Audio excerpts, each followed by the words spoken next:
Hi hello friends, welcome to our channel. ఇప్పుడు మనమైతే ఊతప్పం ఎలా తయారు చేయాలో చూద్దాం ఫ్రెండ్స్. అది కూడా డిఫరెంట్ స్టైల్లో చేద్దాం. ఏంటంటే బొంబాయి రవ్వతోని ఊతప్పం ఎలా తయారు చేయాలో చూసేద్దాం ఫ్రెండ్స్. ఎప్పుడు ఒకేలా కాకుండా ఈసారి ఇలా ట్రై చేసి చూడండి, చాలా టేస్టీగా ఉంటుంది. ముందుగా ఒక కప్పు బొంబాయి రవ్వ తీసుకొని దాంట్లోకి ఒక కప్పు వాటర్ వేసుకొని ఒక 10 నిమిషాలు నానబెట్టుకోవాలి.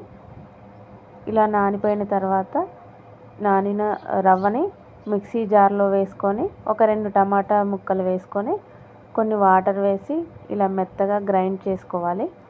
తర్వాత దీంట్లోకి రుచికి సరిపడా ఉప్పు, బేకింగ్ సోడా 1/2 స్పూను, సన్నగా తరిగిన ఉల్లిపాయ ముక్కలు, పచ్చిమిర్చి ముక్కలు వేసుకొని ఇలా వేడివేడిగా ఉన్న పెనంపై వేసుకొని ఇలా చిన్నగా వేసుకొని మూత పెట్టి లో ఫ్లేమ్లో కుక్ చేసుకోవాలి.